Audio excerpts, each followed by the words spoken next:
Telangana governor Tamilisai కీలక నిర్ణయం తీసుకున్నారు. నామినేటెడ్ కోటా ఎమ్మెల్సీ పదవుల కోసం ప్రభుత్వం నుంచి ప్రతిపాదనలు తీసుకోవద్దని నిర్ణయం తీసుకున్నారు.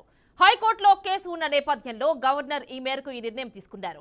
దీంతో గవర్నర్ కోటాలో 2 ఎమ్మెల్సీల భర్తీకి బ్రేక్ పడినట్లయింది.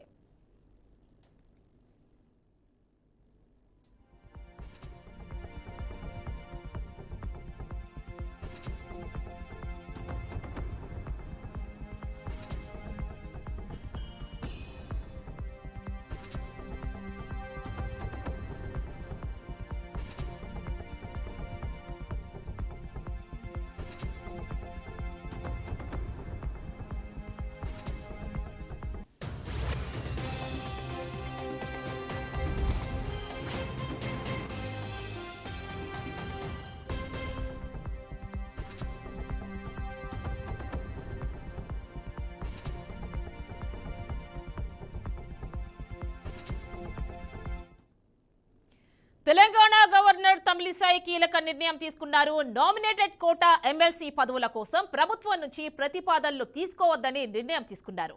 హైకోర్టులో కేసున్న నేపథ్యంలో గవర్నర్ ఈ నిర్ణయం తీసుకున్నారు. దీంతో గవర్నర్ కోటాలో 2 ఎమ్మెల్సీల భర్తీకి బ్రేక్ పడినట్లయింది. ఫుల్ డీటెయిల్స్ మా కరెస్పాండెంట్ వాసు అందిస్తారు.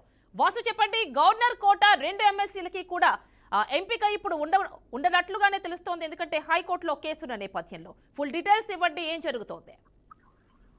యామిని, ఎన్నికలకు ముందు బీఆర్ఎస్ ప్రభుత్వం గవర్నర్ కోటాలో ఖాళీగా ఉన్న 2 ఎమ్మెల్సీ సీట్లకు సంబంధించి దాసోజు శ్రవణ్, కుర్ర సత్యనారాయణ పేర్లను పంపించింది.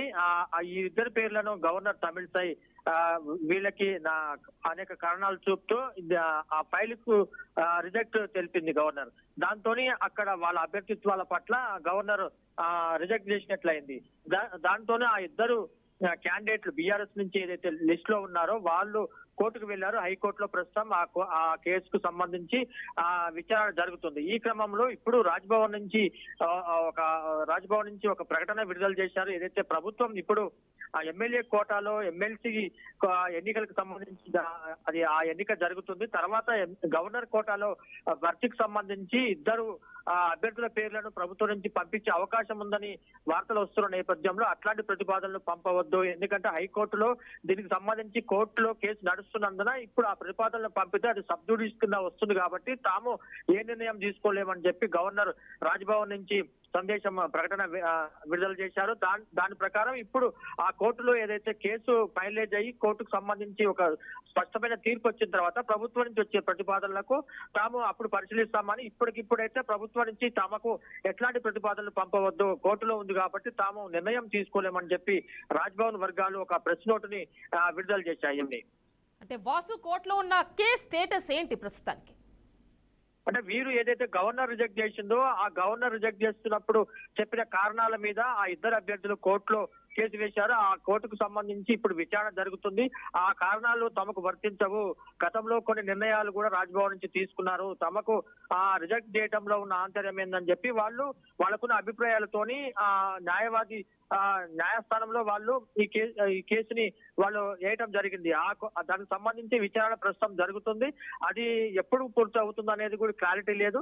ఆ అభ్యర్థులకు సంబంధించి కోర్టులో ఉన్నందున ప్రస్తుతం ప్రభుత్వం నుంచి ప్రతిపాదన వస్తే కోర్టులో కేసు ఉన్న నేపథ్యంలో తాను నిర్ణయం తీసుకోలేము కాబట్టి అట్లాంటి ప్రతిపాదనలు పంపొద్దని చెప్పి గవర్నర్ తెలియజెప్పింది. అభ్యర్థులు కూడా వాళ్ళ మీద పెట్టిన కారణాలు ఏదైతే గవర్నర్ చూపిస్తున్న కారణాలు తమకు వర్తించమని చెప్పి కోర్టులో వాళ్ళు న్యాయపోరాటం చేస్తున్నారు. యామిని, అంటే 2 ఎమ్మెల్సీలు అంటే గవర్నర్ కోటాలో ఉన్న 2 ఎమ్మెల్సీలకి సంబంధించి ఇంకా హోల్డ్ లో ఉన్నట్టేనా ఇది? ఇంకా ఎగ్జాక్ట్లీ 2 ఎమ్మెల్సీలకు సంబంధించి ఏదైతే ఖాళీలు ఉన్నాయో ఆ ఖాళీలకు సంబంధించి బీఆర్ఎస్ ప్రభుత్వం ఎన్నికలకు ముందు పంపిన ప్రతిపాదనల పేర్లు 2 పేర్లను గవర్నర్ రాజకీయ కారణాలతోని ఇతరత్ర ఆ గైడ్ లైన్స్ గవర్నర్ కోటాలో ఎమ్మెల్సీలకు ఇచ్చే గైడ్ లైన్స్ కి విరుద్ధంగా వాళ్ళ నామినేటెడ్ ప్రపోజల్స్ ఉన్నాయని చెప్పి ఆమె రిజెక్ట్ చేసింది.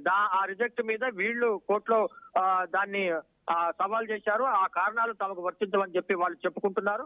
అది ప్రస్తుతం కోర్టులో నడుస్తుంది. ఆ నడుస్తున్న క్రమంలో ఇప్పుడు మళ్ళీ ప్రభుత్వం కొత్త పేర్లు ఇస్తే అది ఇబ్బంది అవుతుంది. కోర్టులో కేసుల నేపథ్యంలో తాను నిర్ణయం తీసుకునేందుకు అది అడ్డంకిగా ఉంటుందని చెప్పి అట్లాంటి ప్రపోజల్స్ ఇవ్వద్దని చెప్పి రాజ్భవన్ నుంచి ఒక ప్రెస్ నోట్ ని గవర్నర్ విడుదల చేశారు. Yamini, right Vasu, thank you.